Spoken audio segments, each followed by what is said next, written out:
Tentacles, a play in one act by Harry Nicholson and John Culkin. Cast: Ship's charge hand painter Billy, age 45. Ship's painter Harry, age 25. Ship's painter George, age 25. A docker. It is 10 a.m. on a freezing January morning in 1965.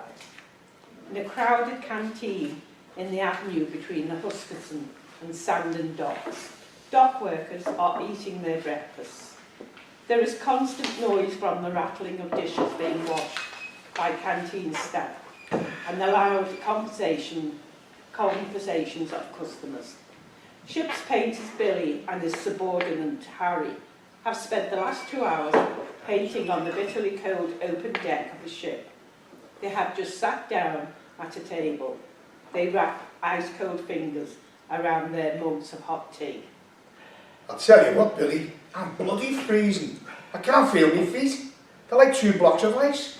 This must be the worst winter ever. You'd think so, Harry. Well, let me tell you something, lad. The winter of 47 was so damn cold, all the water in the docks froze over. I'll tell you something else, you big Jesse. We just got on with the job, because if you complained then, you got your bloody cards. There was always someone else to take your place back then, lad. I'll drink your tea before it gets cold. Hey up, Billy. George has just come in. George joins his workmates at the table. Hey, George. I've just been telling our illustrious boss here that it was so bloody cold my feet are like 2 blocks of ice. But friggin' Superman here said it was colder back in the 40s. Hiya Billy, hiya H. It's bloody freezing out there, you know, Billy. But I'll tell you what though, Harry, I've got more to worry about than cold feet. I can't feel my balls anymore. I think they've been frozen off. I went for a leak before and all the ice cubes came out. George has a quick look around the canteen. What are you looking for, George, lad? I'm looking for a welder. I've just passed the brass monkey and it's in need of repairs. Did either of you two know that Hitler only had one? Hitler, that bastard tried to kill me on the day I was born. Actually, it was on the 17th of August 1940, the first day of the Liverpool Blitz, I think. My man was giving birth to me at home, and I was halfway out when a bomb exploded close to our house. She swore till the day she died that I tried to climb back in. And from what I've heard, mate, you've been trying to get back into one of them ever since, haven't you, Georgie boy? Honest, lads, he did have only the one, you know. What the hell are you on about, Billy? One what? One, what's it, you know, tentacle. You daft bugger. It's testicle, not tentacle. That's what it said, one testicle, didn't I, Harry? No, Billy, your balls are up, mate. You definitely said 1 tentacle. Octopuses have 8 of them, you know. What? 8 tentacles? No, 8 bloody... Back. Go back. What? 8 testicles? No, 8 bloody tentacles, soft ass, not bleeding testicles. Those long things that you see them grabbing deep sea divers with in films. According to that song, Colonel Bogey, I think, his other one is on someone's backyard wall. How do you reckon it ended up there then, mate? Well, Hitler was in the First World War, wasn't he? So perhaps it was shot off and some Tommy found it and posted it back home. You mean as a souvenir, eh, George? But hang on, he wasn't famous then, or was he? Well, maybe he was just born with the one then, Harry. Did you know he was a painter? You mean like that French painter who chopped his own bloody ear off? Van Gogh, I think his name was. He was Dutch. He was Austrian. No chance. He was either French, Dutch or Belgian. For God's sake, I don't mean Van bloody Gogh, I'm talking about friggin' Hitler.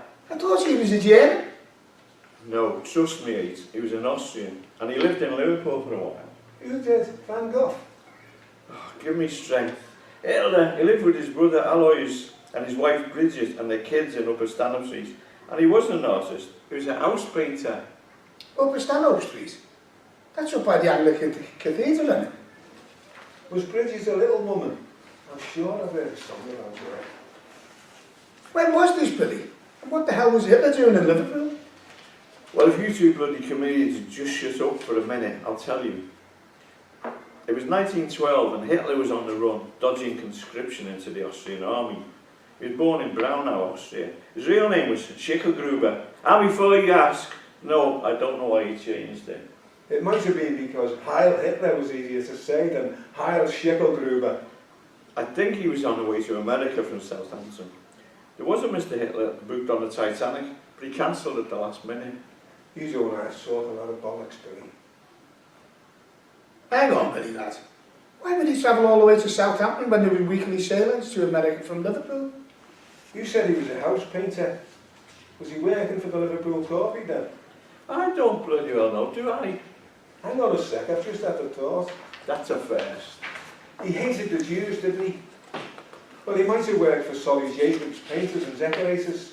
I worked there once. No bloody tea breaks, and they worked the balls off you. There you go then, Billy, lad. Maybe that's where he lost his tentacle. Sorry, Billy, I meant testicle, honest. But anyway, were Jacobs the painters and decorators around in 1912? Yeah, they've been around for centuries. Solly said that back in his homeland, the family's first contract was painting the ark. I wonder if Hitler ever worked down here on the docks. He might have done, you know, H. He could have been gathering secret information for the First World War. Yeah, he could have easily been a spy. You know, one of them secret agent fellas. Do you know you two? You got the cheek to say I talk a load of bollocks.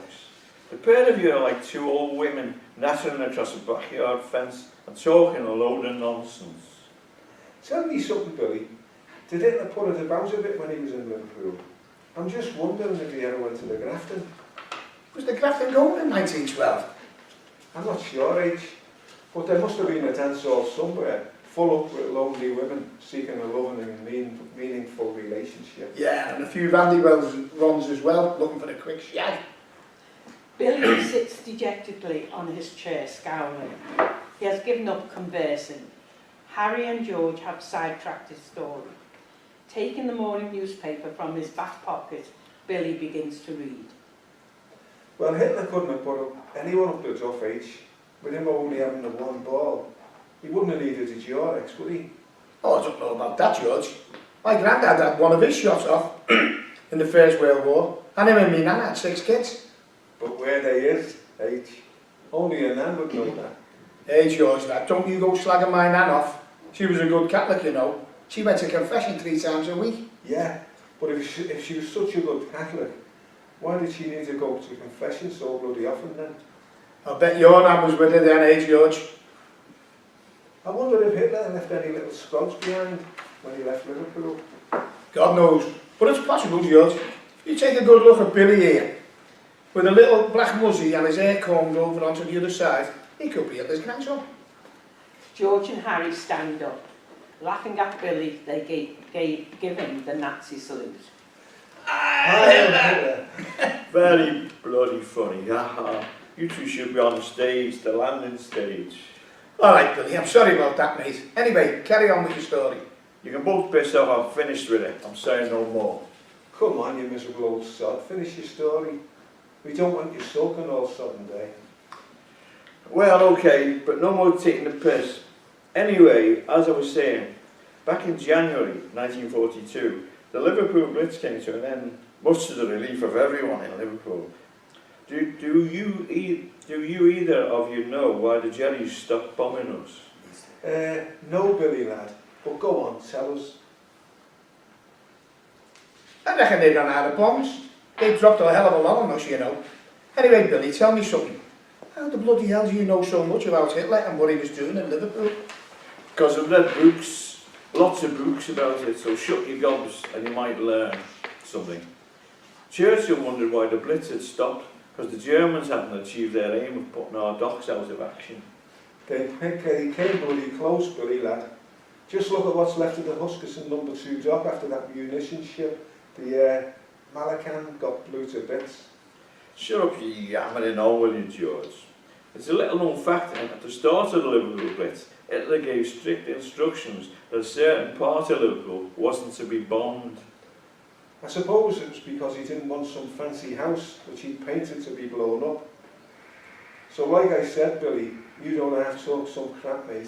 No, smart arse, that wasn't the reason. Do either of you know the whereabouts the last German bomb fell on Liverpool? My dad reckoned it fell on the chippy at the corner of our street. It fell on number 102 Stanhope Street, and that was the very house that Hitler had lived in. And did the news that he'd probably killed his brother and his brother's family cause Hitler to call off the Liverpool Blitz? Take that little slang in. And did the news that he had probably killed his brother and his brother's family cause Hitler to call off the Liverpool Blitz? A docker sitting at the next table, who had been listening in to Billy's tale, interrupts him. It's a good story, mate, but not quite true. It was Hitler's half-brother, not his full brother, who lived at that house in Stanhope Street. They lived there until 1920, and Hitler was returned to Germany, where he started his successful business. He had by then abandoned Bridget and the kids. The powers that be think that she and the kids had emigrated to America. Who the bloody hell asked you to stick your nose in, smart ass? And how do you know that story, mate? I think you're a bit of a know-it-all, and maybe you've made it all up, eh? Listen, mate, I think I've read more informative books than you about Hitler and the whereabouts in Liverpool that he lived.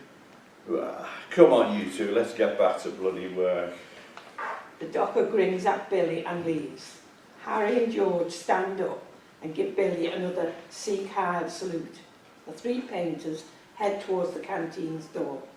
Harry and George begin to sing. That one ball, the other, is on the backyard wall. Himmler It's very similar, but poor old Goals has no balls at all.